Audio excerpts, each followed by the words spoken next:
Hello and welcome to Surveyor Says, the podcast from the National Society of Professional Surveyors. Each week, we bring you fascinating guests that are involved in the profession of surveying. We cover a lot of ground, including Table A Talk with Gary Kent, Point of Order with the NSPS Joint Government Affairs Team, Future Focus, highlighting current and future leaders of the profession, and everything survey-related in between. Thanks for joining us here on the podcast, and hope you enjoyed listening to this episode of Surveyor Says.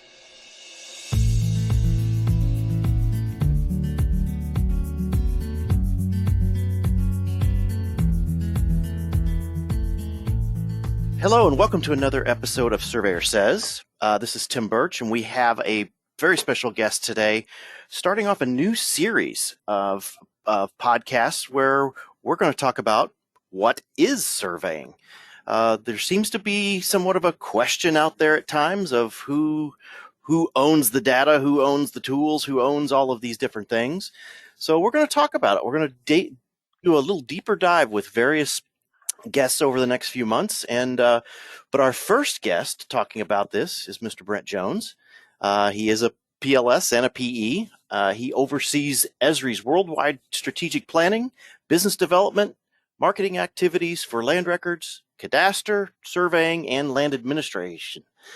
As a recognized innovator, Mr. Jones specializes in modernizing existing land administrating systems and designing new GIS-based cadastral management systems for small and large governments. He's currently the president-elect of ERISA, and he's the past president of the Geospatial Information Technology and Association. Well, Brent, we're out of time, so we're good to go. But anyway, we need to get a shorter bio in there. No.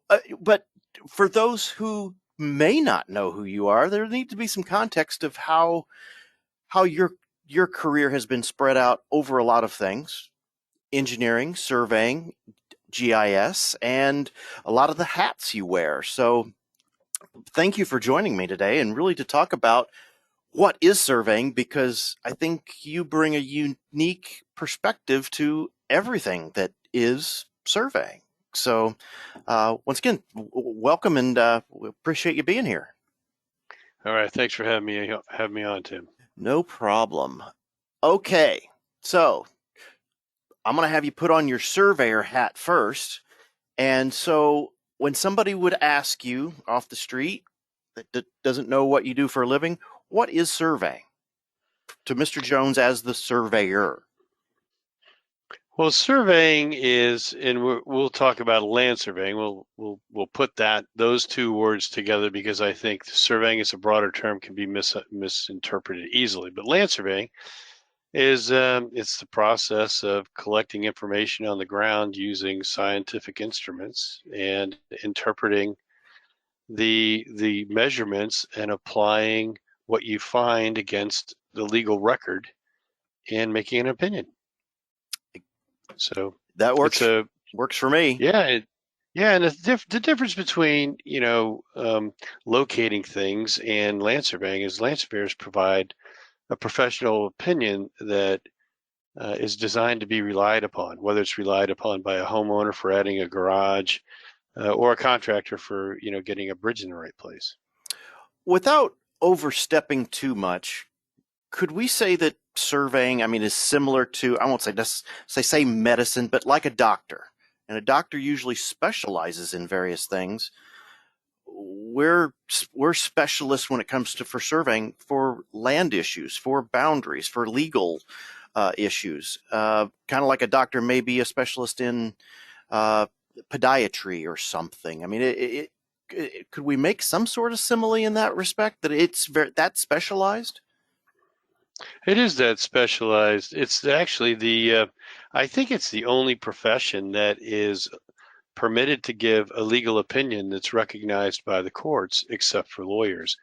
And like your specialization, this is specialized into boundary. And one of the misconceptions is, you hear the word fixed boundaries, you hear the words determined, and really what a surveyor does is give an opinion of boundary. And as we all know, the boundaries can only be fixed by the court. Right. They can't be fixed by surveyors. And we all know that two surveyors measuring the same line have different opinions. Maybe it's 100th of a foot, but they have different opinions on how Right. long that line is, and they also have different opinions of interpreting the rule, the evidence, and the survey and the written record. Exactly. Well, I guess when we're talking about land surveying now, obviously it has evolved tremendously over the past 25, 30 plus years with technology, and now we've introduced with the invention of GPS and GNSS this whole idea of geospatial data versus everything before was really just basically terrestrial measurement. Tell me, as somebody that has watched this technology come along and progress, how do you see things differently now with the technology versus the way when we first started in the survey business? Yeah, that's a really good question. What we do is the same. The tools we use are incredibly different. The efficiencies that we have are incredibly different. And I'd like to think also that the quality of work that we deliver is substantially better. One of the firms I worked for, the boss said, never look at the old plans that you did. Because you look back and it's like, oh no, I really, that's what I did.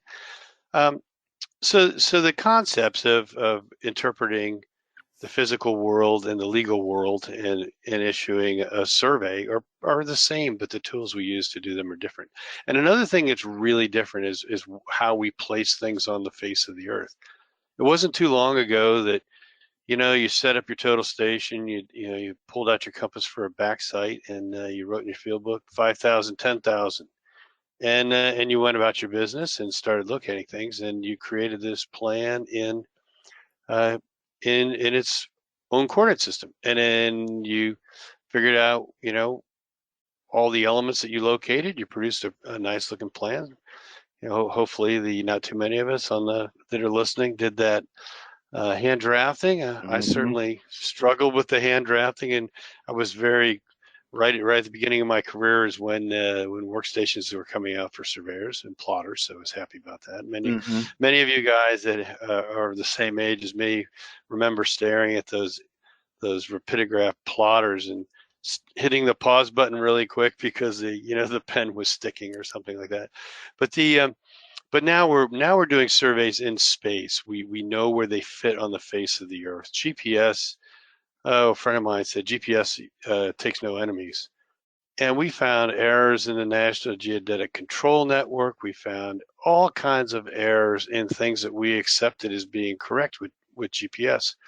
And GPS GNSS allows us to take our survey work and put it actually where it is on the face of the earth and not in a 5,000, 10,000. That actually is one of the bigger changes that takes place, because once we're in this geo-referenced world, all the data that's geo-referenced can be combined to do all kinds of things. And we know that we can study things from demographics to hydrographics. There's just so many things that can be done once we have all this information geo-referenced. Absolutely. And I guess that's the thing. One of the things that I do appreciate, that literally every project we do now is related to each other because we're working in state plane coordinates or what have you.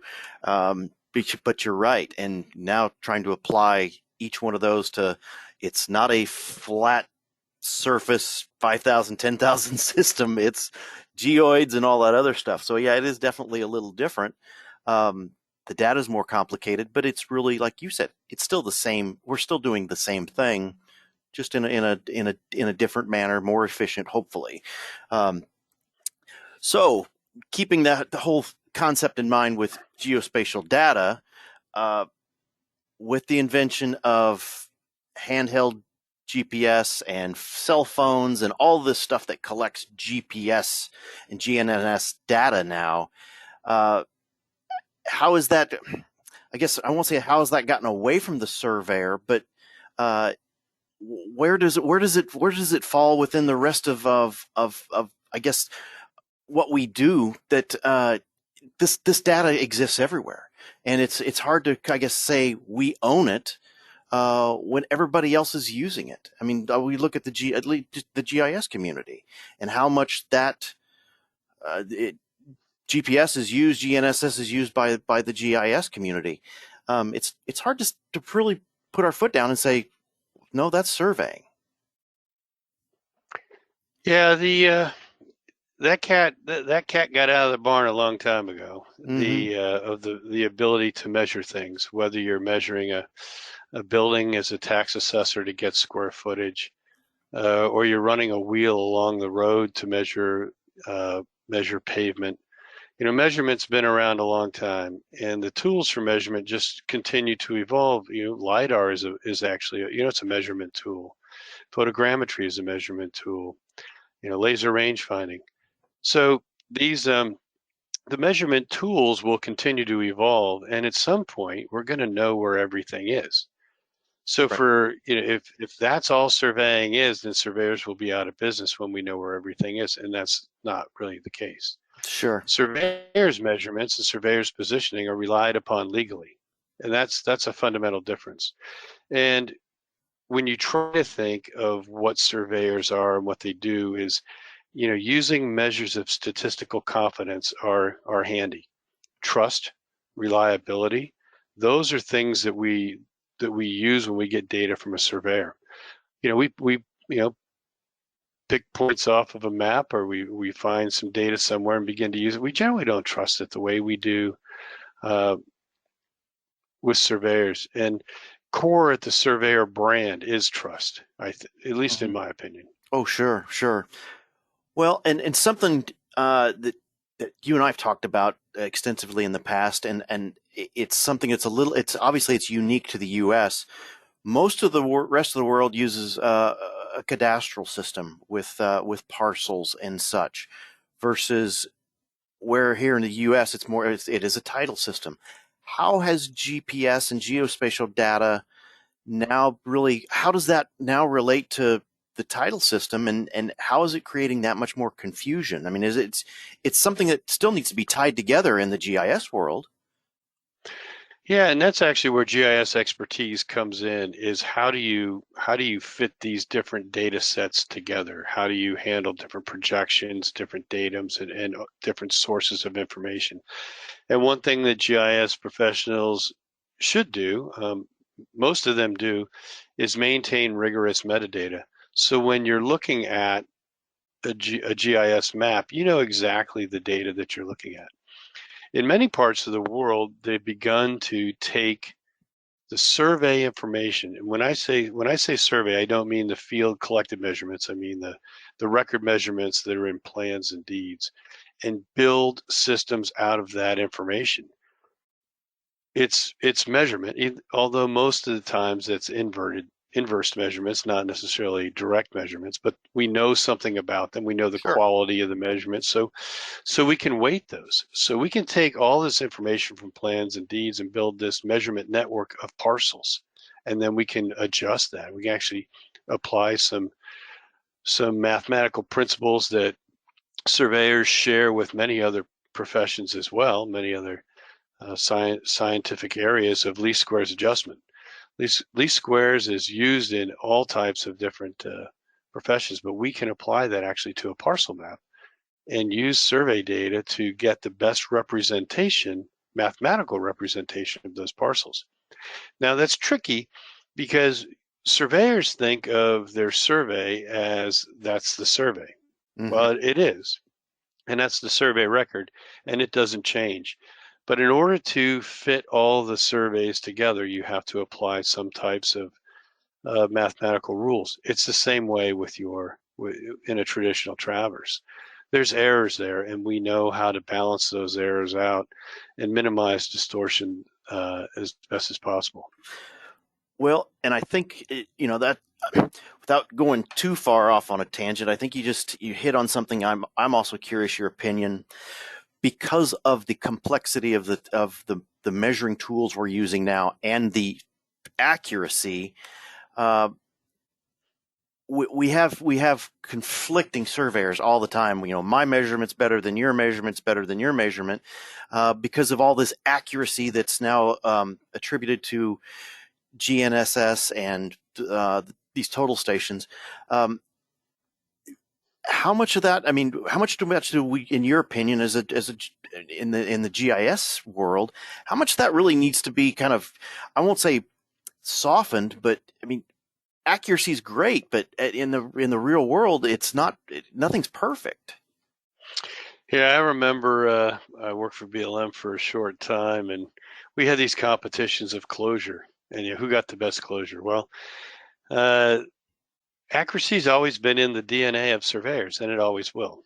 Mm-hmm. There's many types of 5 or 6 different types of accuracy we can talk about, but accuracy's always been part of what we do. We pride ourselves in our ability to measure, and those tools have become more easy to use and have been democratized. The But I had a professor, many of you may know Earl Epstein. He wrote the book Modernizing American Land Records. And in school, he said, you can measure the hell out of 2 points, but how do you know if you're on the right 2 points? That's what surveyors are really good at doing, is knowing which points to measure and and rendering an opinion. And then, of course, opinions, like I said, you know, surveys are opinions, most of them. And we can tell by the pin cushions or the random iron pin showers that happen at many property corners. Yeah, that was going to be my next comment. Is it, in your opinion, is that attributing to all these pin cushions? Because my measurement's better than your measurement, and well, I'm going to set another pin just to stake my claim. It's really too Well, bad we do that. yeah, there's a lot of reasons that happens. Some surveyors charge more for setting a pin than they do for accepting a pin. And I think you have to put your number on there somehow or some way in some states. But I think it does the profession a disservice, because if you look at let's look at the legal profession. There are times when you can be in a conflict, and a lawyer picks up the phone and calls the opposing lawyer and says, "Hey, let's talk about this. Mm-hmm. Yeah, and let's work to this to resolution. Is there an error? Is there a difference of opinion? If there's a real difference of opinion and it's significant, we should do something about it. If Absolutely. it's setting a pin next to a pin, I don't know. I don't know if that makes sense." Exactly. Um, Tell you what, so I'm going to ask you to put on your ERISA hat now and talk a little bit about GIS as far as advocacy and from a professional organization. And I really want to introduce, for those who don't know, the whole concept of a GIS professional. And what does that, I guess, for our listeners, what does that entail? And really, what is it testing as far as competency? And I guess the ultimate question is, in your opinion, as a PLS, how does a GISP relate to a licensed surveyor as far as competencies? That's a really good question. And just so your listeners know, Tim's the president-elect of NSPS, so you're going to hear a lot from the both of us for quite some time here. Yes. Well, GIS professional, that was developed by ERISA, bringing in several other organizations and setting up a separate entity to manage this, the GIS Certification Institute. And like all licenses or certifications or registrations, it only tests minimal competence. And as you know, when you pass the LS exam, it's like, okay, you weren't any better the day you passed it than the day before, but you've now demonstrated that you can attest and give opinions and do certain things. It's the same with GISP. GISP is not a license; it's a certification. So it's a measurement of technical competence, but it also includes the professional ethics that any profession has embedded into its core, as professional surveyors and engineers have also. It's much like the certified photogrammetrist, that it's a recognized certification that is relied upon. Many governments require a GIS be. Many governments require mapping to be done by a certified photogrammetrist. So it's a test and experience kind of thing, and ERISA does offer some review classes for those that are interested in being GISPs and understanding. And it includes a lot of GIS-based principles of datums and map projections and geodatabases, and how do you integrate this data, and how do you resolve these conflicts, and that sort of thing. I guess I wasn't aware that beyond just the technical competence, it did introduce some of the ethical aspects as well, which that's good to know. I think that's something we can all take a little lesson from, that there are some ethical aspects out there that we should adhere to from time to time. Absolutely. As you mentioned in your article a week or so ago, you defined what a professional is, or put the definition in there, and I think we all have to revisit that once in a while and think about, okay, being a professional is not, it's much more than wearing a tie. It's doing there's certain buoys you have to stay in between in every different profession. Exactly. Something that I want to help with the listeners to understand, I guess, a little more from the GIS aspect and dealing with data. Something you and I have talked about quite a bit, in that surveyors have boundary analysis and coming up with what the surveyor's opinion is of various property lines and things, versus the GIS professional taking data sets and analyzing and dealing with that. What are they actually doing with a lot of this data in your experience? They're trying to help people make better decisions. Whether that's from and that's a pretty big range of decision making. Whether it's where to put a highway to minimize environmental impact, how to analyze the impact risk of a pipeline rupture, for example, or even if on a liquid line, where does the what's going to be impacted downstream? How to analyze that, not just in geography, but in time. How long does it take? Plume analysis, all the way down to helping tax assessors assess property, doing modeling with that data. So we collect data, we model with that data to help us make decisions. We make maps and visualizations out of those models, because maps really help us communicate, and then we use that to share that into areas that can make better decisions. And simple ones, a very, very simple map, which I think may be the most viewed map in world history, is the Johns Hopkins GIS coronavirus dashboard. That is a GIS map with a bit of analysis and some visualization tools that when you glance at that, you could, in the early days, we looked at that every day, Mm-hmm. and it was stark. We might not look at it so much anymore, but it has over 2 trillion views. Mm-hmm. Incredible. Okay.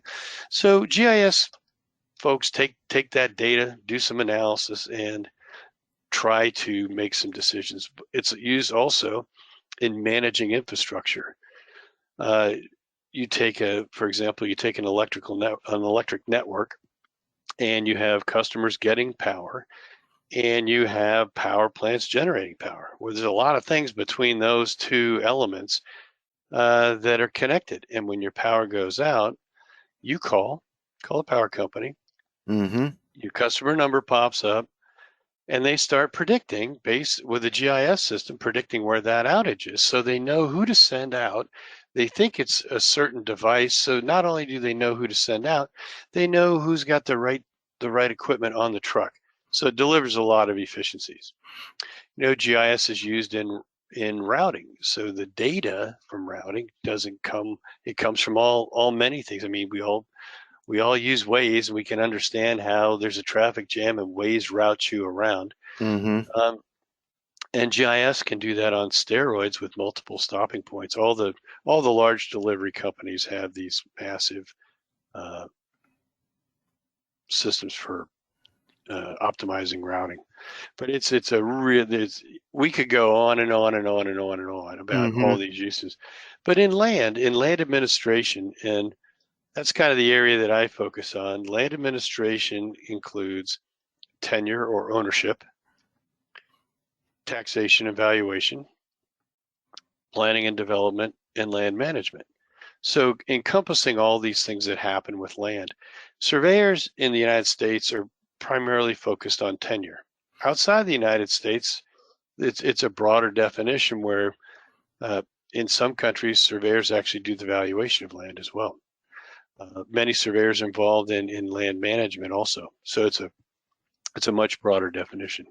So in this land administration component, we try to build these systems that recognize the 3 R's of rights, restrictions, and responsibilities. And the land surveying part of it gets that stuff positionally correct on the ground, because that's what rights are expressed in some type of spatial unit on the ground. Right. Well, and I guess to kind of further your point about other places and the responsibilities of the surveyor, I've been doing a little more digging into the chartered surveyors of in the UK, and it's amazing how many branches of surveyors that they have over there that you're right that do a lot of this evaluating. It's like, wow, I wouldn't even think of that on our terms, but it's something it's very interesting. That's right. And they use the term cadastral surveyor. So when you hear the term surveyor, you don't confuse that with a cadastral surveyor. You might be a geodetic surveyor or evaluation surveyor. You might have these other roles, but you don't confuse that with a cadastral surveyor. And we take land surveying, and that's essentially cadastral surveying in the United States. And we've not done a good job broadening what surveying encompasses. There are views that by restricting professional land surveyors to requiring a boundary apprenticeship, that it's restrictive of, should photogrammetrists be surveyors, should geodesists be surveyors, should these other spatial locating professions be part of the surveying community? Well, they're part of the community, but they're certainly not licensed surveyors unless they do the cadastral piece. Absolutely. And that's something that you've touched on in several of our conversations, is how technology has grown and all of these responsibilities and different specializations have changed, but the existing laws and statutes and licensing requirements are still somewhat, I won't say ancient, but there's a lot of modernization that needs to be done. I mean, for instance, in Illinois, where I am, the Land Surveying Act covers so many things that realistically, if I go through, I can say I'm the only one that can do hydrography. I'm the only one that can, other than a certified photogrammetrist, that can do photogrammetry and all of these other things. If I also look at my role with ethics, I shouldn't take on a task that I'm not qualified to do as well. We really need to look at all of these existing statutes and laws and say, we need to divvy them up a little bit. Yeah, that's a really complicated question. And I think, back to the GISP and the certified photogrammetrist, and certification helps with some of those issues of, demonstrating at least minimal technical competence. But the legal side of it, it's there's some protectionist activities going on out there. And I think, that, in my opinion, that has the risk of backfiring, because everybody uses GPS now. GPS is not it's an incredibly valuable tool that's in a lot of professionals' toolboxes, and it's even in the layman's toolbox and the homeowner. You can get dual frequency phones now.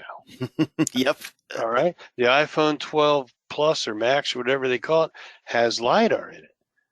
So, I can see a time when, the cadastral unit of a condominium Mm-hmm. is scanned with a LiDAR on a phone, and that's implemented into some type of title registration or tax mapping system. Exactly. Well, but let me throw this at you. In your opinion, uh, we're talking. Here I am throwing out that we need to specialize some of these things. I mean, most states don't require um, any kind of specific licensing or certification for GIS use in any kind of municipal setting or what have you. But yet, there's so many states and so many different levels where we're starting to talk deregulation, and we're actually trying to go the other way against licensing and requirements to lower that that entry into a lot of these things. How do we combat that to really say that we're still trying to protect the public? That's a really good question. And it comes down to what's the data used for.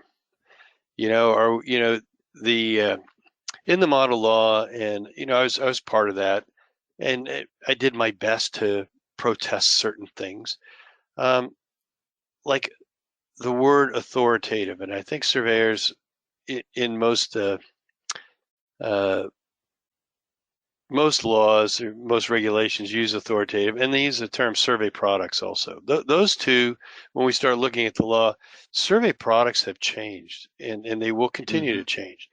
But a survey product to me is something that is relied on that has in a litigious environment that you know, you need the legal support of a professional surveyor.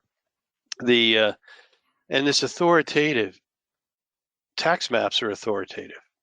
I think that would make most of the listeners cringe if they heard me say that. But they're authoritative for determining property values. They're Right. not authoritative for determining boundaries.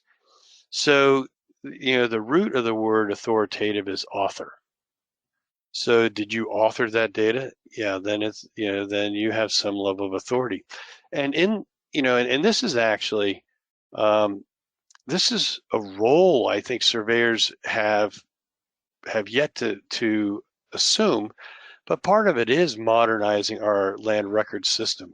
Mm-hmm. And for those of you that have read the book Modernizing American Land Records, the author, the authors Earl Epstein and Ben Neiman talk about when we submit information to the government to make a decision. Maybe that's for a subdivision, and maybe you hired a soil scientist, went and grabbed some information. You did the boundaries. There's maybe some wetlands. Maybe there's archaeology. Whatever. All those different elements Mm-hmm. of data that are collected. When the government uses that data to make a decision, it automatically garners some level of authority. And the concept of a multi-purpose cadaster is to collect that information and store that for reuse. And sometimes bulk collection, maybe the National Soils Map type thing, or these individual type data collections. But when the government uses data to make a decision, it garners some level of authority. So the developing authoritative data is in that's a component of a lot of different occupations and professions. Yep. Exactly. Well, we try to keep these to a reasonable time, and Mr. Brent is a busy guy, so I'm trying not to keep him as well. But I will go ahead and I would like to say he mentioned earlier that yeah, we are both president-elects of our respective societies, and we are working together on creating the Survey and GIS Summit that will be this coming November. We'll get some save the dates out there very soon. We've got some exciting news to be able to turn around on that. And you'll probably, yes, like you said, you'll hear from the two of us much, much more on that subject as well.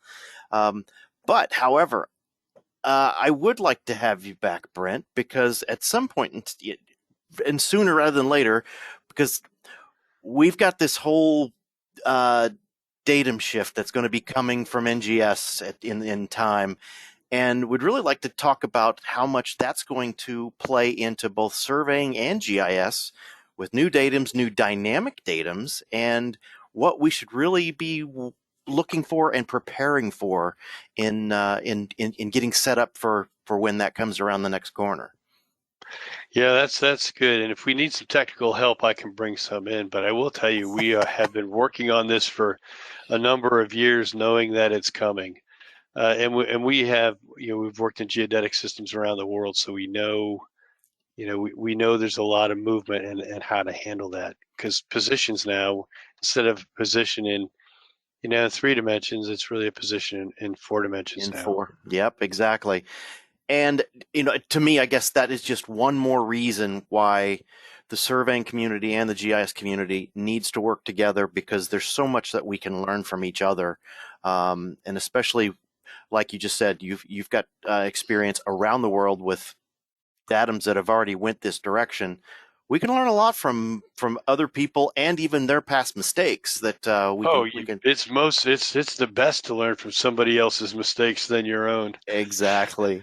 And I also, I want to make sure that the surveyors listening know that there's real opportunities here, and we can have a podcast on, okay, I get the GIS thing, and now how do I make money at it?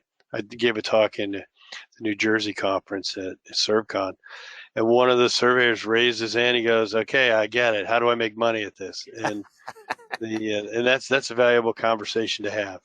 Absolutely.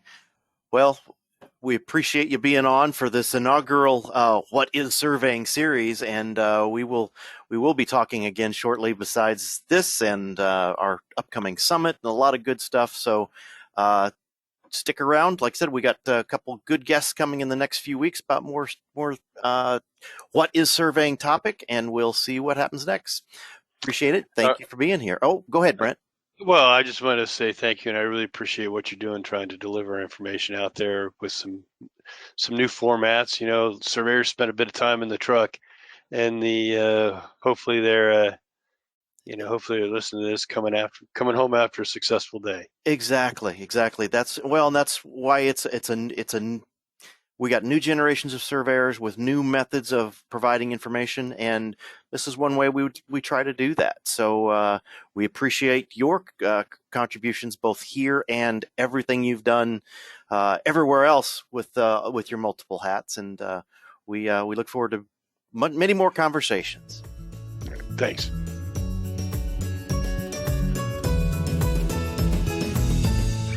You've been listening to the Surveyor Says podcast, brought to you by the National Society of Professional Surveyors. If you have any questions about today's episode or any other topic, please email us at info@nsps.us.com, and we are here to help. Visit our website, nsps.us.com, to learn more about our association, the programs we administer and support, our sustaining members, and information about future episodes of Surveyor Says. Subscribe to the podcast on iTunes, Apple Podcasts, Google Play, iHeartRadio, Spotify, as well as our podcast host, Podbean. And remember, it's a great day to be a surveyor.